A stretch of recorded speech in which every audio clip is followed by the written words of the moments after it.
Bawakwar tawab shalanawa. Bawakwar tawab shalanawa. Abayahawa syabasamayam. Abayahawa syabasamayam. Salaka lanawa. Salaka lanawa. Ail kata yanawa. Ail kata yanawa. Watawadalak ail damak. Watawadalak ail damak. Sasatap at kata yanawa. Sasatap at kata yanawa. Kal halal hawadla abayahawa alhayam. Kal halal hawadla abayahawa alhayam. Basa masyayak kihawasay. Basa masyayak kihawasay. Basam raw kakadas. Basam raw kakadas. Yaman. Yaman. Okay.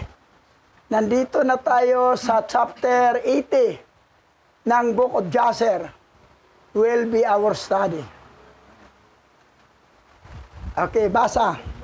Ang aklat ni Jasher, Kabanata 80, verse 1 to 63. At sa katapusan ng 2 taon, muling sinugo ni Yahweh si Moises kay Faraon upang ilabas ang mga anak ni Israel at upang palabasin sila sa lupain ng Ehipto.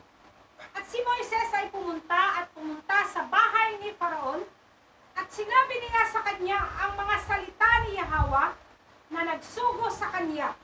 Ngunit hindi pinakinggan ni Faraon ang tinig ni Yahweh at pinukaw ng alahayam ang kanyang kapangyarihan sa Ehipto laban kay Faraon at sa kanyang mga nasasakupan. At sinakta ng alahayam si Faraon at ang kanyang mga tao ng napakalaki at matinding salot. O yan. So, magkakaroon ng matinding salot ang Ehipto kasi si Haring Paraon ayaw makinig sa sinabi ni Yahweh sa pamagitan ni Moses at ni Aaron. Pag may sinabi si Yahweh, hindi sundin, ang tawag doon ay sumpa. Masumpa. At ano ang mga sumpa? Mga salot. Matinding salot na kanilang tatanggapin. Pati sa buong Ehipto ng mamamayan. So, importante talaga kung anong sinabi ni Yahweh, huwag kukontra, sunod na. Para pagpapala, hindi pagpapalo. O, yan. O, tuloy tayo. At nagsugo ang Yahweh sa pamamagitan ng kamay ni Aaron at ginawang dugo ang lahat ng tubig sa Ehipto, kasama ang lahat ng kanilang mga ilog at mga batis. At nang ang isang Ehipsyo ay dumating upang uminom at sumalok ng tubig, tumingin siya sa kanyang banga. At narito, ang lahat ng tubig ay naging dugo. At nang siya ay dumating upang uminom mula sa kanyang tasa, ang tubig sa tasa ay naging dugo. At nang ang isang babae ay minasa ang kanyang masa at niluto ang kanyang pagkain, ang kanilang anyo ay naging dugo. O, biro mo ha. Sa tubig, lahat. Pati na sa tasa, nasa banga. Pati niluluto ng mga tinapay. Yan, naging mukhang dugo. Pula na ang tinapay. O, ganun katindi. Wala silang mainom doon. Order sila ng purified water. Eh, dugo rin ang labas. Sumpa nga. Eh, mismo nga, sa banga, na dati ng tubig doon, naging dugo. Tapos sa tasa, dati na may laman na tubig, naging dugo din. Ganon ang salot, matindi. Okay, tuloy tayo. At ang Yahweh ay nagsugo muli at pinalabas ang lahat ng kanilang tubig ng mga palaka. At lahat ng palaka ay pumasok sa mga bahay ng mga Ehipsyo. At nang uminom ang mga Ehipsyo, ang kanilang mga tiyan ay napuno ng mga palaka. Sumasayaw ang mga palaka sa kanilang tiyan, tulad ng kanilang pagsasayaw kapag nasa ilog. At lahat ng kanilang inuming tubig at tubig na pangluto ay naging mga palaka. Gayon din, nang sila ay nakahiga sa kanilang mga higaan, ang kanilang pawis ay nagparami ng mga palaka. Sa kabila ng lahat ng ito, ang galit ni Yahweh ay hindi humiwalay sa kanila. At ang kanyang kamay ay inipunat laban sa lahat ng mga Ehipsyo upang saktan sila ng bawat mabigat na salot. Biro mo ha, unang salot, ang tubig naging dugo. Pangalawa, ang tubig naging palaka. Pag uminom ka ng tubig, pumasok sa tiyan, palaka na nandoon. Sumasayaw ang palaka, gumagano na rin siya. Hindi ganyan Tap- sa Babylonian. Oh, hindi, ganyan. Tapos, higa sila, napawisan. Yung pawis nila, naging palaka. Kasi tubig din yun, galit katawan. Oo. Wala, kinatata sa Babylonian Bible, wala. Doon, Pangalawang bawat sumpa pa lang yan. Bawat ano ng tungko doon, nagkakaroon na ganun eh. Yun ang kwento, pero dito, iba. Oo. Doktor. Ataloy. At siya ay nagsugo at pinalo ang kanilang alabok upang maging mga kuto. At ang mga kuto ay napuno sa buong Ehipto hanggang sa taas ng 2 siko sa ibabaw ng lupa. Ang mga kuto ay napakarami rin sa laman ng tao at hayop sa lahat ng naninirahan sa Ehipto. Gayon din sa hari at reyna ay nagpadala ang ihawa ng mga kuto. At ito ay labis na nagpalungkot sa Ehipto dahil sa mga kuto. Sa kabila nito, ang galit ni Yahweh ay hindi humupa. At ang kanyang kamay ay nakautat pa rin sa Ehipto. At ang Yahweh ay nagpadala ng lahat ng uri ng mga hayop sa parang sa Ehipto. At sila ay dumating at nilipol ang buong Ehipto, tao at hayop at mga puno at lahat ng bagay na nasa Ehipto. Oh, dalawang sumpa to. Ang isang sumpa, yung kumbaga pangatlong sumpa, ay naging kuto. Oo. 2 siko ang haba mula sa lupa. Oo. 2 feet. Matangkad pa kay ano? Oo. Kay Isang feet. Haring Paraon na si Arikim. Kasi 1 siko lang tangkad niya eh. Oo, si Alicam, ganyan lang. Si Adikam. So, patambakan pa siya ng mga kuto. Namuli ng kuto si Alicam. Eh, yung kuto pa naman, kumakain ng dugo yan eh. Oo. Grabe pala yun, no? Grabe. Sa kanila doon sa Babylonian, niknik.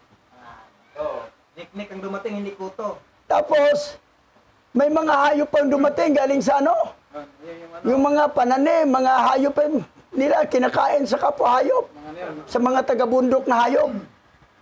Ang tinding parusa, salot. Kasi hindi nakinig si Paraon sa sinabi ni Yahweh sa pamagitan ni Moses at ni Aaron. Okay, tuloy tayo. At ang Yahweh ay nagpadala ng mga makamandag na ahas, alakdan, daga, kasama ang iba pang mga hayop na gumagapang sa lupa, mga langaw, mga putakti, mga pulgas, mga kulisap at mga niknik. Bawat isa ay nagpulumpon ayon sa kanilang uri. At lahat ng mga gumagapang at mga may pakpak na hayop ayon sa kanilang uri ay dumating sa Ehipto at labis na ikinalungkot ng mga Ehipsyo. At ang mga pulgas at langaw ay pumasok sa mga mata at tainga ng mga Ehipsyo. Grabe. Piro mo langaw, pulgas, niknik, Putakte. Ang masakit sa Pulisap. putakte. Pulgas. o pulgas, putakte, langaw, lahat grabe. Pumasok sa tainga. Pumasok pa ang langaw sa Mataas sa tainga. mata, sa tainga. Hindi ganyan sa Babylon yan, no? Wala. Niknik lang. Nabanggit pa rin, no? Pero hindi detalyado. Niknik lang doon. Yun lang, niknik lang. Oo. Okay, tuloy. Ngayong ano, At dumating ang putakti at itinaboy sila. At sila ay nagsilabas doon patungo sa kanilang mga silid at hinabol sila nito. At nang magtagpo ang mga Ehipsyo dahil sa kuyog ng mga hayop, isinara nila ang kanilang mga pinto sa likuran nila at inutusan ng alahayam ang sulanot na nasa dagat na umakyat at pumasok sa Ehipto. At siya ay may mahahabang braso. 10 siko ang haba ng siko ng isang tao. At siya ay umakyat sa mga bubong at inalis ang takip ng mga biga at sahig. At pinutol ang mga ito. At iniunat ang kanyang braso papasok sa bahay at tinanggal ang kandado at ang trangka at binuksan ang mga bahay sa Ehipto. Anong klaseng hayop to? Sulano. Hindi ko alam yung sulat. Sulanot. Sulanot ko yan. Nasa dagat. Ha? Galing sa dagat, di ba? Oo, parang ano yan. Parang punggita. May mahabang braso daw. Mahabang braso. Oo. 10 siko ang haba. Oo. Yung siko ng tao, 10 siko ganun kahaba. Grabe. Siyukoy. Malaki ang braso niya, mahaba. Sulanot to. Baka siyukoy, no? Baka siyukoy nga. Syokoy. Iganto yung Siyukoy. Kaya sulanot. Galing magano eh. Siya nagtanggal ng... Tapos, tinanggal. 10 feet ang Para haba. malukot yung- Palukot yung mga trangka. So, ganun. Kulang talaga ang Babylonian na galing sa Vatican na dinoktor nila. Maraming binawas nila, oh. Marami. Oh. Dito, detalyado ang lahat ng pangyayari. Okay, tuloy tayo. Pagkatapos ay dumating ang kuyog ng mga hayop sa mga bahay sa Ehipto. At ang kuyog ng mga hayop ay sumira sa mga Ehipsyo at labis silang nalungkot. Sa kabila nito, ang galit ni Yahweh ay hindi humiwalay sa mga Ehipsyo at ang kanyang kamay ay nakaunat pa rin laban sa kanila. At nagpadala ang alahayam ng salot at ang salot ay lumaganap sa Ehipto sa mga kabayo at asno at sa mga kamelyo, sa mga kawan ng baka at tupa at sa mga tao. At nang bumangon ang mga Ehipsyo ng maaga sa umaga upang dalhin ang kanilang mga baka sa pastulan, nasumpungan nilang patay na ang lahat ng kanilang mga baka. Grabe. Syokoy nga. Siyukoy. Syokoy yun. Sila ano ko eh. Ay, oh, yun na, oh. Sulanot. Sulano. Syokoy. Sulanot. Yan. Oh, siyukoy. Siyukoy na pala. Parang yun ang husband ng ano eh, ng Serena eh. Sulanot sa dagat. Sulanot. Pero nagpadala pa uli yung ano, Syokoy. yung mga salot na pati mga hayop ng mga ano, patay. Libyatan to. Grabe.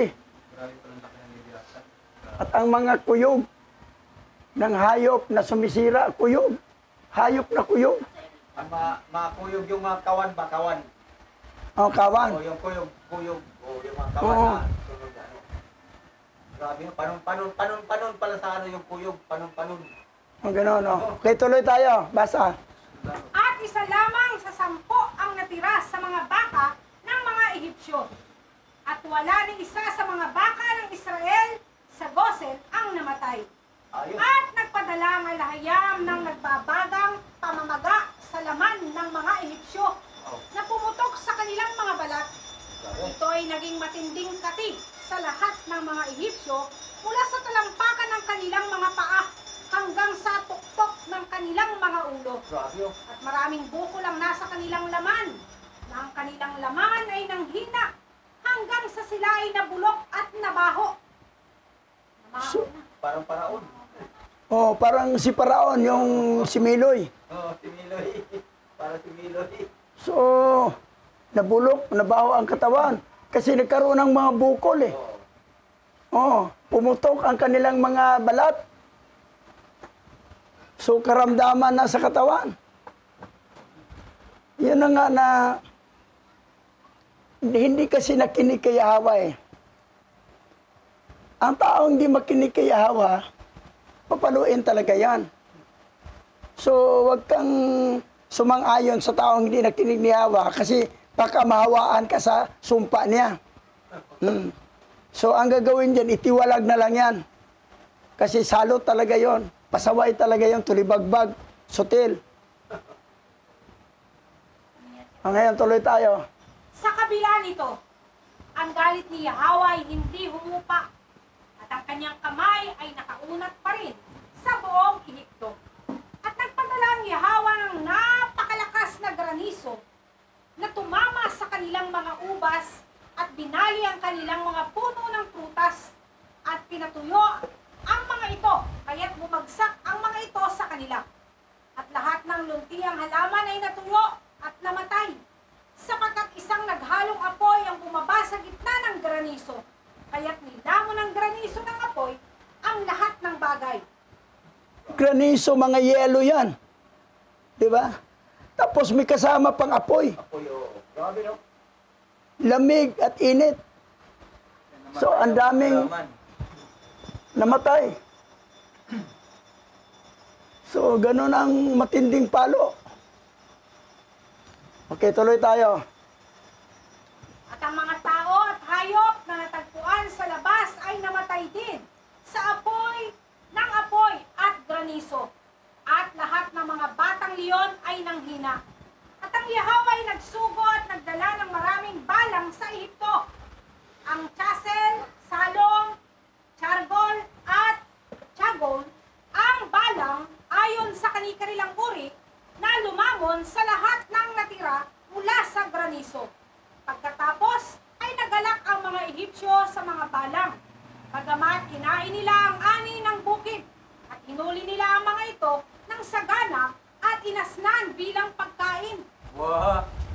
Ginawa nila pagkain ng balang. Nalipay pa. Iba-iba kasi. Ito, klaseng balang. Salom. Sa chargol.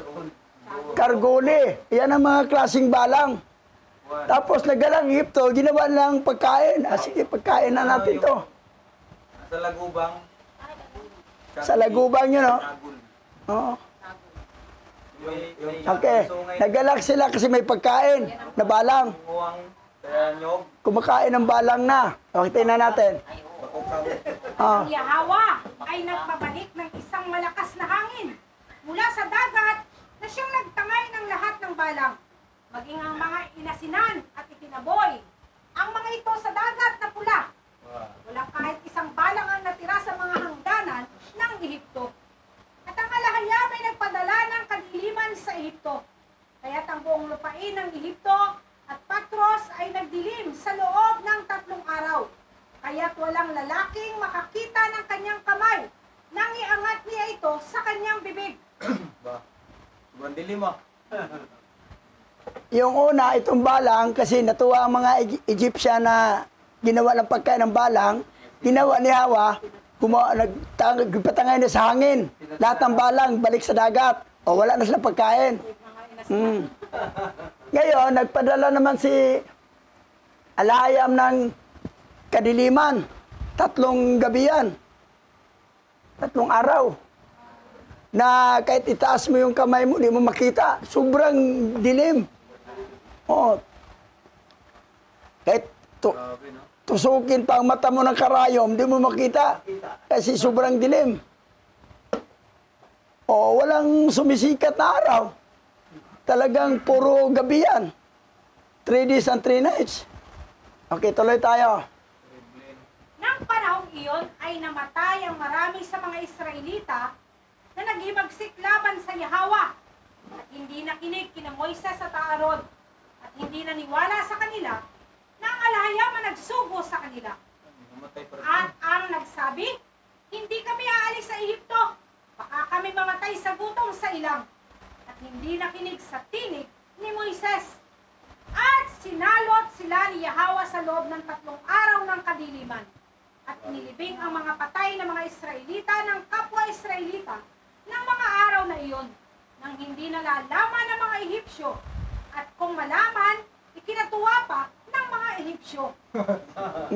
Tinago. Oh. Mikat daw, mikat. Tingnan mo yung mga pasaway na Israelite, ha? Pasaway. Sila tayo. Hindi naniwala sa sinabi ni Moses at ni Aaron na kailangan tayong mga Israelite aalis tayo dito. Tapos, ano doon sa ilang, baka mamatay tayo sa gutom doon.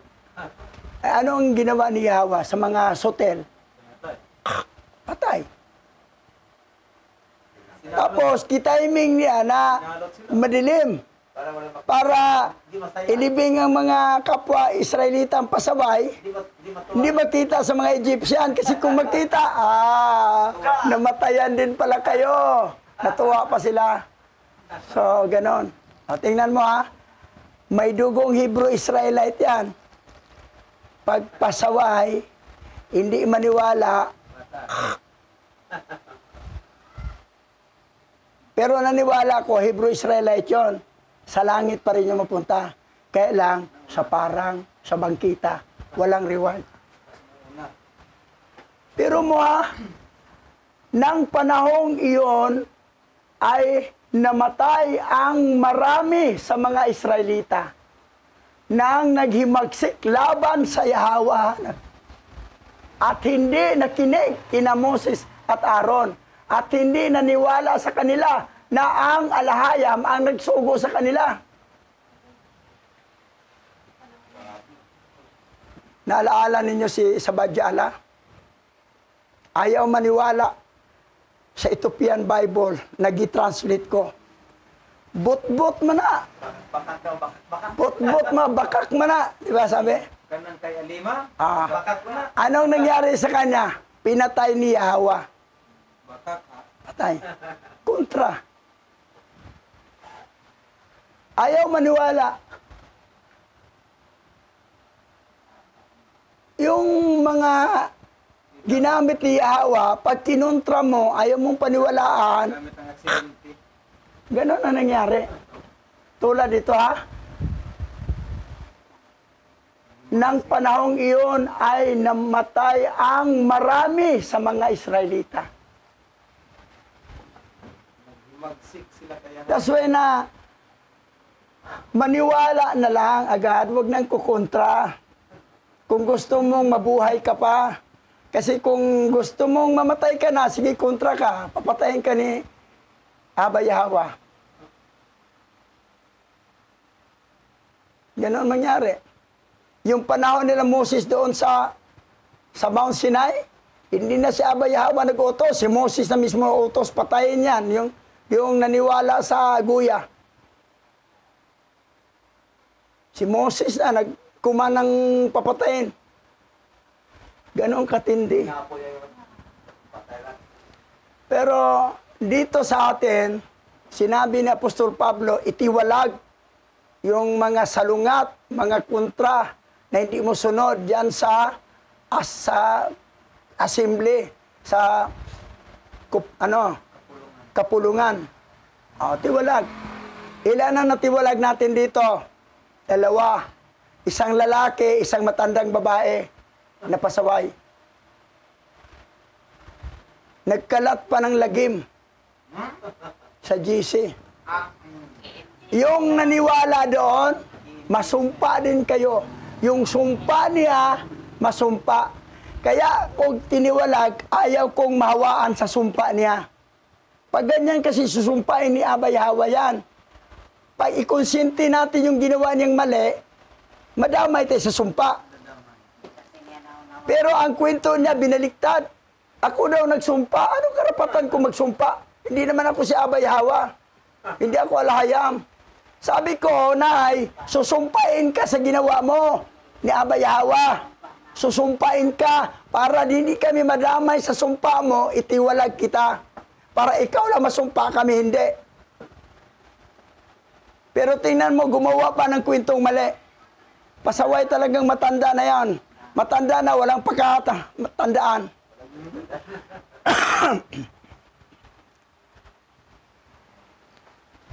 Nagplano pang magbukod, kunwari. Hindi naman loyal kay Abba Yahweh yan. Pupunta pa sa Babylonian Church. Tapos kunin pa lang pastor ang maliit na mama. Na ang Palyo Hebro ay Bailyo Hebro. Pailo Hebro. Pailo. Pasaway nga eh. So, yan ang ano eh. Sa atin kasi dito, we are honest to goodness sa pagsunod. Hindi tayo pwedeng sumuhay. Kasi kapag tayo sumuhay, sa Torah, sa batas ni Yahweh, masumpa tayo, papaluin tayo. Kita mo naman itong maraming mga Israelita, oh, nga naming magsik, patay. Hindi nakinig yan kay Moises. Ayaw magkinig kila Moses at Aaron. Sinabi niya yun eh. Hindi na magtay. Kasama sila sa patay doon Oh. sa mga Egyptio. Pinagkalooban tayo dito sa bansang Ofer sa mga taga-Ethiopia na duplicate ng original scripture. Mayroong isang remnant Hebrew Israelite sa Cebu, sa Toledo. mayabang din. Ayaw maniwala. Bakak daw. Kasi doon lang daw siya maniwala sa King James 16:11, yung 80 books na ginawa ng bakla ang hari. Ano nangyari ngayon? Patay, tikok siya. Pinangga siya ng motor, umiwas siya sa motor, nahulog siya sa bangin. Patay. Nagamit lang yung pag-iwas niya, no? 3 anak ng maliliit pa, naiwan. Tapos, asawa, bata pa yon. Yun na nga na, sumunod na lang tayo. Kung labag sa kalooban mong pagsunod, pilitin mo ang pagsunod kaysa patayin tayo o paluin tayo. Ganun lang, oh. Pero ginawa ni Abayawa sa panahon ng kadiliman Paano makita? para di makita sa mga Egyptian. Nailibing ang mga Israelitang pasaway, gilibing sa kapwa Israelitang hindi pasaway. Walang kamalay-malay ang mga Egyptian na marami pa rin Israelitang namatay, yung mga pasaway. Kasi kung malaman, matawa sila.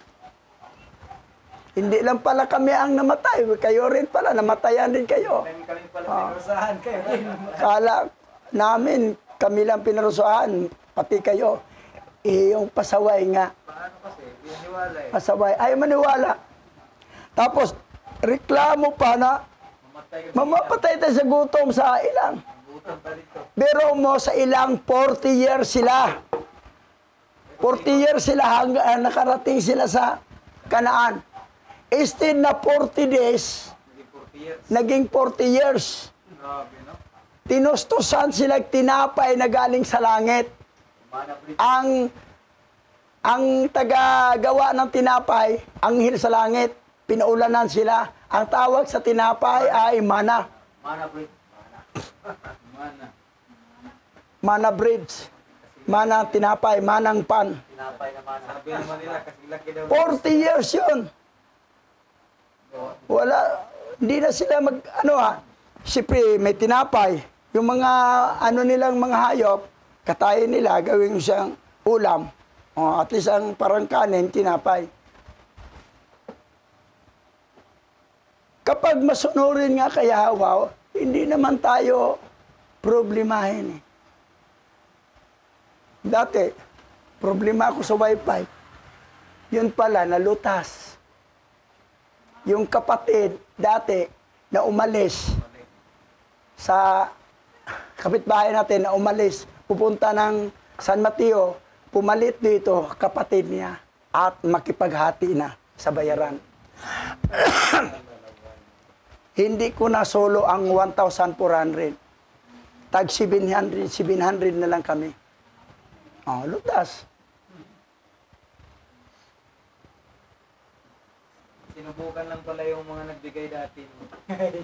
Sinubukan lang itong mga tao na magpadagdag ng bigay para matustusan ng wifi.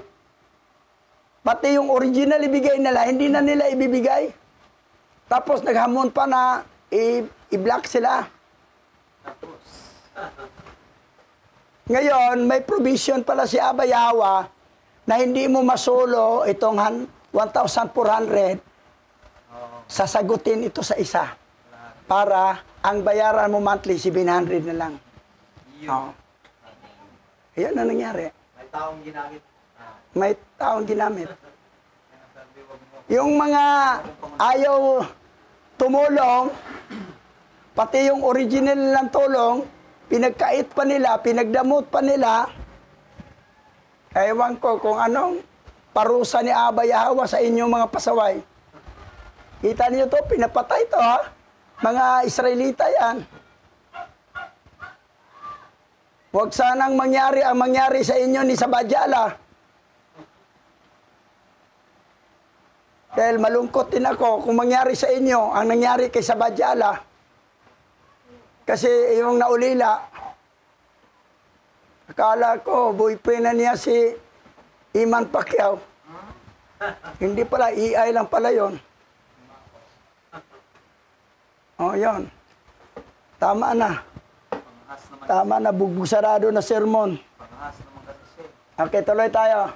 Kaya Lima, baka. At ang kadiliman ay naging napakatindi sa Ehipto sa loob ng 3 araw.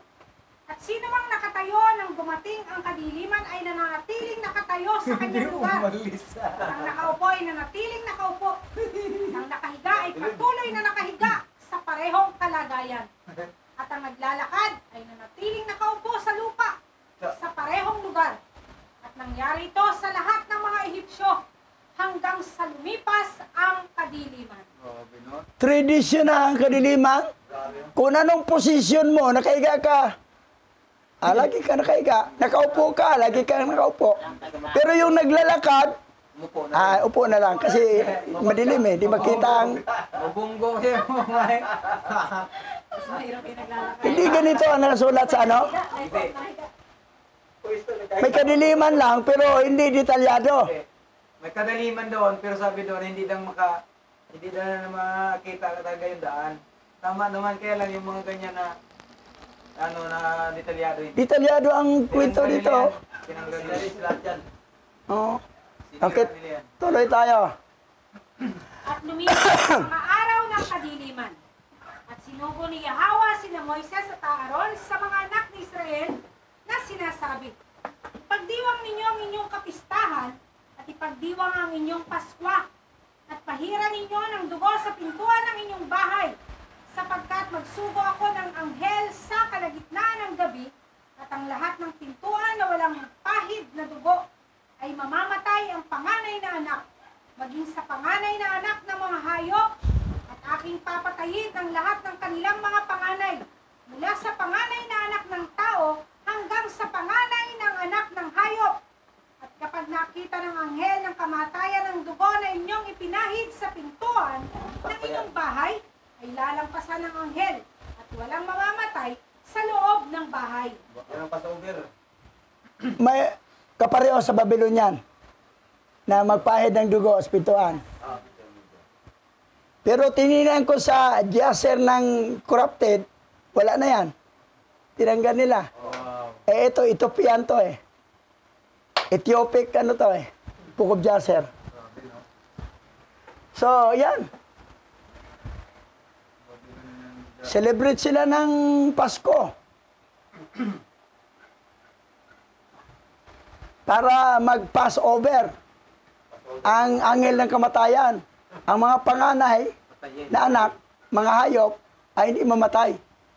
Pero mayroong panganay na hindi namatay. Mayroon, isa lang. Alam mo ba kung sino? Si Batia. Yung nag-ampon kay Moses. Panganay yon, hindi namatay. Sila nabuhay. Si Batia. Pero yung anak ni yung anak ni Pandak, Patay. patay. Si, ano yun? Pangalan yung Pandak na yun? Anikam. O Adikam. Okay, tuloy tayo. At ginawa ng mga anak ng Israel ang ayon sa lahat ng iniutos ni Yahweh kina Moises at Aaron. At gayon nila ginawa ng gabing iyon. At nangyari, sa kalagitnaan ng gabi, ang anghel ni Yahweh ay lumabas sa buong lupain ng Ehipto at pinatay ang lahat ng panganay ng mga anak ng mga Ehipsyo, mula sa panganay ng anak ng tao hanggang sa panganay ng anak ng hayop. At bumangon si Faraon sa gabing iyon at nakita niya na patay na ang kanyang panganay na anak, siya at ang lahat ng kanyang mga lingkod at lahat ng mga Ehipsyo. At nagkaroon ng malakas na iyakan sa buong Ehipto ng gabing iyon sapagkat walang bahay na walang bangkay. Oh, grabe iyakan. Hindi lang bangkay sa tao, bangkay pa ng hayop. Oo. Hindi panganin ng hayop, no? Ng mga panganay ng anak ng hayop. Mga kambing, baka, tupa. Oh, panganay ng anak ng aso, pusa, lahat. Ngayon, tuloy tayo. Gayon din, ang mga wangis ng mga panganay ng Ehipto na nakaukit sa mga dingding ng kanilang mga bahay ay winasak at nahulog sa lupa. Maging ang mga buto ng kanilang mga panganay na namatay na kanilang inilibing sa kanilang mga bahay ay kinalap ng mga aso ng gabing iyon at kinalagkad sa harap ng mga Ehipsyo at inahagi sa harap nila. At nakita ng lahat ng mga Ehipsyo ang kasamaang ito na biglang dumating sa kanila. At ang lahat ng mga Ehipsyo ay sumigaw ng malakas. Biro mo ang mga wangis ng mga panganay ng Egypto na nakaukit sa mga dingding ng kanilang mga bahay. Picture lang yun, di ba? O, ay winasak at nahulog sa lupa. At naging mga buto. Maging ang mga buto.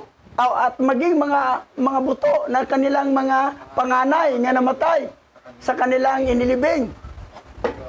Sa kanilang mga bahay ay kinalap ng mga aso.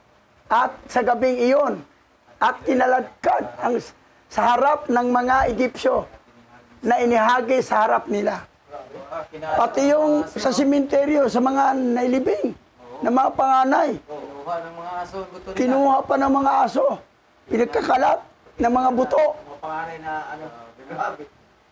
Pati aso yun. Hindi lang pala buhay, pati patay. Instrumento ang mga aso para kukuha sa mga panganay na pangkay. Oo, ang mga buto na yon Kinakalat ka nila. Pati yung mga picture, mga wangis na mga nakalagay lang sa dingding ng mga panganay, binagsak. Yan talaga, di na magaya ng yan, sa lamangkiro nila ni... Pero mo, wala sa Babylonian to, kwento Wala. na pati yung mga picture na sa dingding, pati yung mga namatay na, Una. ay kinaladkad pa ng aso. Grabe, no? Wala yan, wala yan. Patay na yan Puto na yan, kinaladkad pa dahil panganay. Ganon pala ang story, totoong story. Ang dami palang binawas nila sa Babylonian Bible. Kinurap. Okay, tuloy tayo. At ang lahat ng mga pamilya ng Ehipto ay umiyak ng gabing iyon. Bawat lalaki para sa kanyang anak na lalaki at bawat lalaki para sa kanyang anak na babae. Bilang panganay, at ang kaguluhan ng Ehipto ay narinig mula sa malayo ng gabing iyon. At si Batya na anak na babae ni Faraon ay lumabas kasama ang hari ng gabing iyon upang hanapin sina Moises at Aaron sa kanilang mga bahay. At natagpuan nila sila sa kanilang bahay na kumakain at umiinom at nagsasaya kasama ang buong Israel. Nagsasaya pa. Habang nagyakan ng mga Egyptian, sila nagsasaya. Kasi nag-celebrate sila sa Pasko Passover Pasko. So, ano ba ang English sa Pasko? Passover.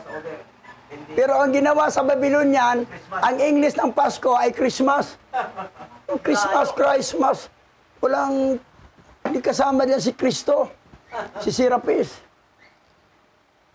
Maloko. Passover yan sa English. Hindi yan Christmas. Ngayon, itong stepmother, nag-ampon kay Moses, si Batya. Yan ang buhay. Panganay ito na anak ni Paraon. Yan ang buhay. Yan ang buhay, hindi namatay. Ayan. Ngayon, hinahanap. Nakita nila doon sa nagsaya pa. Samantala, ang mga Egyptian, iyak na iyak. Okay, tuloy tayo. At sinabi ni Batya kay Moises, ito ba ang igaganti mo para sa kabutihang ginawa ko sa iyo? Na nagpalaki at nagpalaki sa iyo? At ikaw ang nagdala ng kasamaang ito sa akin at sa sambahayan ng aking ama? At sinabi ni Moises sa kanya, tunay ngang 10 salot ang dinala ni Yahweh sa Ehipto. Mayroon bang anumang kasamaang dumating sa iyo mula sa alinman sa mga iyon? Mayroon ba sa mga iyon ang nakaapekto sa iyo? At sinabi niya, wala naman. At sinabi ni Moises sa kanya, bagamat ikaw ang panganay na anak ng iyong ina, hindi ka namatay, at walang kasamaang darating sa iyo sa loob ng buong Ehipto. Ayan, deklaro ni Moses. Panganay ka, di ba? Sa iyong ina. Pero hindi ka namatay. Pero lahat ng panganay, tigok. Ikaw lang hindi. Kasi gantimpala dahil ikaw nagpalaki sa akin. Nag-ampon sa akin. Dahil nanumbat pa si Batya. Ito ba ang... Ito bang igaganti mo para sa kabutihan ginawa ko sa iyo? Na pagpalaki at pagpalaki sa iyo? O yan. Nanumbat pa. Wala sa Babylonian yan, ha? Walang batiya doon yan nanumbat. Nilagay lang, inampun siya sa anak ng hari, ang prinsesa. Pero wala pang binanggit na pangalan. Dito may pangalan eh, batiya. Okay, tuloy tayo. At sinabi niya, ano ang pakinabang ko kapag nakita ko ang hari, ang aking kapatid, at ang buong sambahayan, at mga nasasakupan sa kasamaang ito, na ang panganay na anak ng hari ay namatay kasama ng lahat ng mga panganay ng buong Ehipto? At sinabi ni Moises sa kanya, tunay nga ang iyong kapatid at ang kanyang sambahayan at mga nasasakupan niya at ang mga pamilya ng Ehipto ay hindi nakinig sa mga salita ni Yahweh, kaya't dumating sa kanila ang kasamaang ito. At lumapit si Faraon na hari ng Ehipto kina Moises at Aaron at ang ilan sa mga anak ni Israel na kasama nila sa lugar na iyon na nagsabi, O yan. Lumapit na si Pandak na si Adikam. Matapos nag-usap sila sa stepmother niya, ni Moses, si Batia. Lumapit. Anong sasabihin ni Paraon? Na dati ayaw lang payagang paalisin sila. Ngayon, nagkambyo na ang isip. tumindig kayo at umalis kayo sa lupain ng Ehipto. At isama ninyo ang inyong mga kapatid, ang lahat ng mga anak ni Israel kasama ang kanilang mga tupa at baka at lahat ng kanilang ari-arian. Wala silang iiwan na matitira at idalangin lamang ninyo ako sa Yahweh ninyong alayang.